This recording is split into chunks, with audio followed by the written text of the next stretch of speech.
तो दोस्तों चलिए एक बार फिर से हम आपके लिए लेकर आए हैं देश और दुनिया की ताजा और बड़ी खबरें। फटाफट एक एक कर सभी खबरों को आज आपको विस्तार से बताएंगे, तो वीडियो को अंत तक जरूर देखें। सबसे पहली खबर में आपको बताएंगे राजस्थान से हिंदुओं को लगा बड़ा झटका। कांग्रेस सरकार ने मंदिर पर चलवा दिया बिल्डोजर, विरोध करते रह गए हिंदू संगठन। वहीं आपको बताएंगे अखिलेश यादव के बाद कांग्रेस की भारत जोड़ो यात्रा में शामिल होंगे राकेश टिकैत। वहीं दोस्तों अगली खबर में आपको बताएंगे नोटबंदी को लेकर एक जज ने मोदी सरकार को दिया बड़ा झटका। 4 जज बोले सही, एक ने बताया नोटबंदी को गैर कानूनी। वहीं आपको बताएंगे उत्तर प्रदेश में आवारा पशुओं के आतंक से लोग परेशान। सांड ने 2 किसान और 1 युवक की ले ली जान, योगी सरकार की उड़ी नींदें।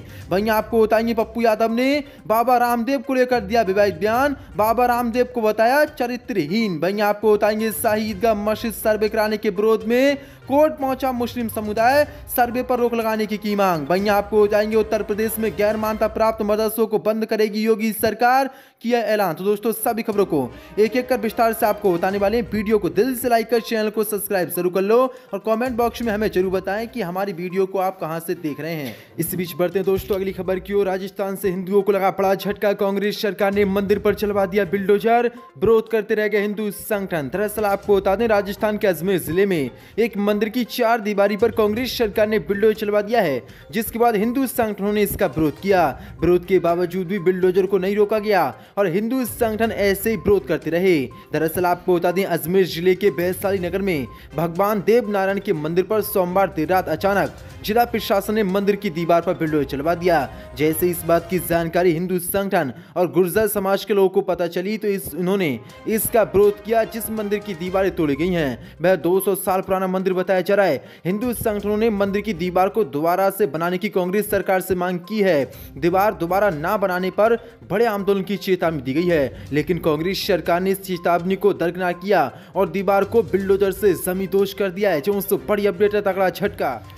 इसी बीच बढ़ते हैं दोस्तों अगली खबर की ओर। बीजेपी के मंत्री धर्मपाल सिंह का बड़ा बयान, यूपी में मान्यता नहीं कराने वाले 8500 मदरसों के खिलाफ होगी सख्त कार्रवाई। दरअसल आपको बता दें उत्तर प्रदेश में बिना मान्यता के संचालित मदरसों पर योगी सरकार सख्त कार्रवाई करने जा रही है। निजी मदरसों की सर्वेक्षण रिपोर्ट मिलने के बाद उत्तर प्रदेश मदरसा शिक्षा बोर्ड ने इनसे मान्यता लेने की बात कही है। अगर इसके बावजूद भी मदरसे मान्यता नहीं लेते हैं तो उनके खिलाफ कड़ी कार्रवाई की जाएगी। ऐसे में आने दिनों में इस प्रकरण को लेकर विवाद गहरा हो सकता है। दरअसल आपको बता दें उत्तर प्रदेश की योगी सरकार के अल्पसंख्यक कल्याण मंत्री धर्मपाल सिंह ने सोमवार को कहा कि मदरसों में शिक्षा की गुणवत्ता में सुधार के लिए हमने बीते दिनों प्राथमिकता पर सर्वे कराया था। लगभग 8500 मदरसों को मान्यता नहीं मिली थी, इसलिए हमने उन्हें सरकार से मान्यता प्राप्त करने का विकल्प दिया है। अगर वे ऐसा करने से इनकार करते हैं तो ऐसे मदरसों के खिलाफ सख्त कार्रवाई की जाएगी और योगी सरकार बिल्डोजर भी मदरसों पर चलवा सकती है। जो बड़ी अपडेट है, ब्रेकिंग न्यूज है। इस बीच बढ़ते हैं दोस्तों अगली खबर की ओर। कांग्रेस को लगा झटका। कांग्रेस की भारत जोड़ो यात्रा में शामिल नहीं होंगे किसान नेता राकेश टिकैत, किया ऐलान। दरअसल आपको बता दें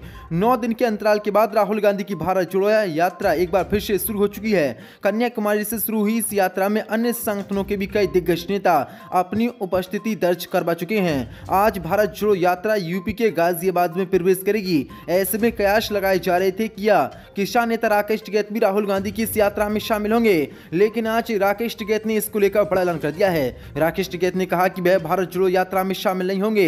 हालांकि इस दौरान उन्होंने कहा कि भारतीय किसान यूनियन के कार्यकर्ता अगर राहुल गांधी के साथ मार्च में शामिल होना चाहते हैं तो वे इसमें शामिल हो सकते हैं, लेकिन भाकियू जिला अध्यक्ष और इससे ऊपर के पदाधिकारी इस यात्रा में शामिल नहीं होंगे। जो बड़ी अपडेट है। इसी बीच बढ़ते हैं दोस्तों अगली खबर की ओर। यूपी निकाय चुनाव मामले पर 4 जनवरी को सुनवाई करेगा सुप्रीम कोर्ट। इलाहाबाद हाईकोर्ट के फैसले को योगी सरकार ने दी चुनौती। दरअसल आपको बता दें उत्तर प्रदेश स्थानीय निकाय चुनाव में अन्य पिछड़ा वर्ग आरक्षण ओबीसी के मामले में इलाहाबाद हाईकोर्ट के फैसले के खिलाफ योगी सरकार की याचिका सुप्रीम कोर्ट में स्वीकार कर ली गई है। सुप्रीम कोर्ट इस मामले पर 4 जनवरी को सुनवाई करने के लिए राजी हो गया है। इलाहाबाद हाईकोर्ट ने यूपी में शहरी स्थानीय निकाय चुनाव पर सरकार की मौजूदा अधिसूचना को रद्द करने का आदेश दिया था और बिना ओबीसी आरक्षण के उत्तर प्रदेश में निकाय चुनाव कराने का आदेश दिया था। लेकिन अब बड़ी अपडेट निकल के सामने आ रही है। योगी सरकार ने इलाहाबाद हाईकोर्ट के फैसले को सुप्रीम कोर्ट में चुनौती दी है। अब 4 जनवरी को सुप्रीम कोर्ट निकाय चुनाव मामले पर ओबीसी पर अपना फैसला सुनाएगा। इस बीच बढ़ते हैं दोस्तों अगली खबर की ओर। कनाडा से भारतीयों को लगा बड़ा झटका। 2 साल तक विदेशी लोग नहीं खरीद पाएंगे घर। दरअसल आपको बता दें कनाडा दुनिया के उन देशों में शामिल है जहां विदेशी लोग प्रॉपर्टी में पैसा लगाना फायदे का सौदा समझते हैं। इसके चलते यहां घर की कीमत आसमान छू रही है। स्थिति यह है कि घरों की कीमत कनाडा के लोगों की पहुंच से दूर हो रही है। इसे देखते हुए सरकार ने विदेशी लोगों पर 2 साल तक कनाडा में घर खरीदने पर प्रतिबंध लगा दिया है। सरकार ने यह फैसला किया है कि विदेशी लोग भारत समेत सभी देशों के लोग 2 साल तक कनाडा में आवासीय संपत्ति नहीं खरीद पाएंगे। ये प्रतिबंध 1 जनवरी 2023 से लागू हो गया है। सरकार का कहना है कि इससे स्थानीय लोगों के लिए घर उपलब्ध हो सकेंगे।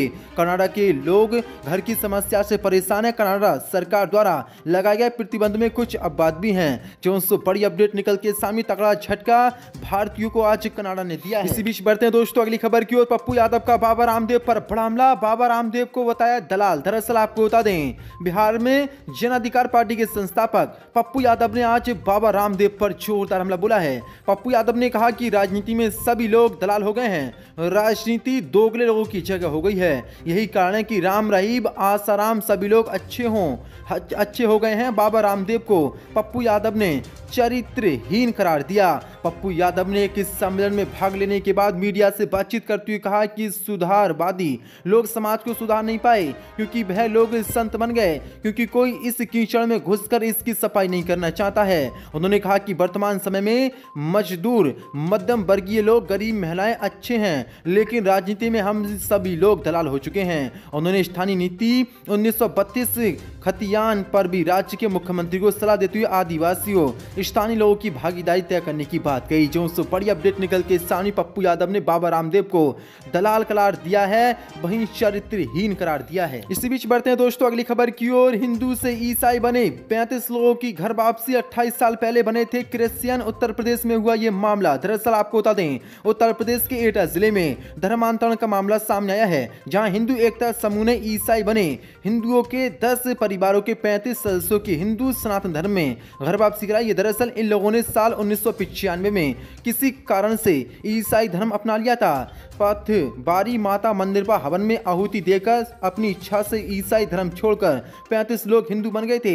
इसके बाद से ईसाई धर्म के हिसाब से जीवन यापन कर रहे थे। बता दें कि 28 साल बाद 35 लोगों ने ईसाई धर्म को छोड़कर हिंदू धर्म अपना लिया है। ये मामला एटा जिले के थाना सकरौली क्षेत्र के जरानी कला गांव का है। जो बड़ी अपडेट निकल के सामने आ रही है। इसी बीच बढ़ते हैं दोस्तों अगली खबर की ओर। शाही ईदगाह मस्जिद के सर्वे कराने का मुस्लिम संगठनों ने किया विरोध। शाही ईदगाह कमेटी पहुंची कोर्ट। जो सापदें मथुरा के श्री कृष्ण जन्मभूमि मामले में अब शाही ईदगाह प्रबंधन कमेटी ने भी अदालत में अपील दाखिल करने का फैसला लिया है। कमेटी आज किसी भी समय मथुरा के अतिरिक्त सिविल जज सीनियर डिवीजन कोर्ट में अपील दाखिल कर सर्वे के आदेश पर पुनर्विचार करने का अनुरोध करेगी। इस मामले में सिविल जज की ही कोर्ट ने पूरी जमीन का सर्वे कराने का आदेश देते हुए कमिश्नर का गठन किया है। अदालत ने कमिश्नर को हर स्थिति में 20 जनवरी तक सर्वे पूरा कर रिपोर्ट कोर्ट में दाखिल करने के निर्देश दिए हैं। हालांकि ज्ञान वापी की तरह इस मामले पर भी मुस्लिम पक्ष सर्वे कराए जाने का विरोध कर रहा है, जबकि सर्वे से ही सच्चाई सामने आएगी, लेकिन ऐसा कुछ नहीं है। शाही ईदगाह प्रबंधन कमेटी के सचिव और वकील तनवीर अहमद ने जानकारी दी कि ये अपील अदालत द्वारा 8 दिसंबर को जारी आदेश पर पुनर्विचार याचिका की तरह है। इस आदेश में अदालत ने 20 जनवरी तक शाही ईदगाह मस्जिद का सर्वे कराने के लिए कहा है। तनवीर अहमद ने स्पष्ट कहा कि इस मामले में सर्वे कराने की जरूरत नहीं है, मगर अदालत ने दिल्ली की दक्षिणपंथी हिंदू संगठन सेना के प्रमुख विष्णु गुप्ता और गुरुग्राम के सुरजीत सिंह यादव की याचिका पर यह आदेश दिया है। इसलिए इस याचिका को खारिज किया जाए और ज्ञान वापी नहीं बल्कि शाही ईदगाह मस्जिद का सर्वे नहीं कराया जाए। जो बड़ी अपडेट। इसी बीच बढ़ते हैं दोस्तों अगली खबर की ओर। नोटबंदी मामले को लेकर एक जज ने बताया गैर कानूनी, कहा यह मोदी सरकार की थी गड़बड़ी। दरअसल आपको बता दें, केंद्र की मोदी सरकार की नोटबंदी के फैसले पर 5 जजों की संविधान पीठ ने सोमवार को यह फैसला सुनाया। बेंच ने कहा कि 500 और 1000 के नोट बंद करने की प्रक्रिया में कोई गड़बड़ी नहीं हुई है। बेंच ने यह भी कहा कि आर्थिक फैसले को पलटा नहीं जा सकता। संविधान पीठ ने यह फैसला 4-1 के बहुमत से सुनाया। 5 जजों की संविधान पीठ में justice A.S. Abdul Nazeer, B.R. Gavai, A.S. Bopanna, B. Ram Subramaniam और जस्टिस B.B. नागरत्ना शामिल थे। इसमें से जस्टिस B.B. नागरत्ना ने बाकी 4 जजों की राय से अलग फैसला लिया। उन्होंने कहा कि नोटबंदी का फैसला गैर कानूनी था। इसे गजट नोटिफिकेशन की जगह कानून के जरिए लिया जाना था। हालांकि उन्होंने कहा कि इसका सरकार के पुराने फैसले पर कोई असर नहीं पड़ेगा। संविधान पीठ बोली, सरकार ने आरबीआई से सलाह ली थी। सुप्रीम कोर्ट की संविधान पीठ ने कहा कि नोटबंदी से पहले सरकार और आरबीआई के बीच बातचीत हुई थी। इससे यह माना जा सकता है कि नोटबंदी सरकार का मनमाना फैसला नहीं था। पीठ ने इस फैसले के साथ ही नोटबंदी के खिलाफ दाखिल सभी 58 याचिकाओं को भी खारिज कर दिया।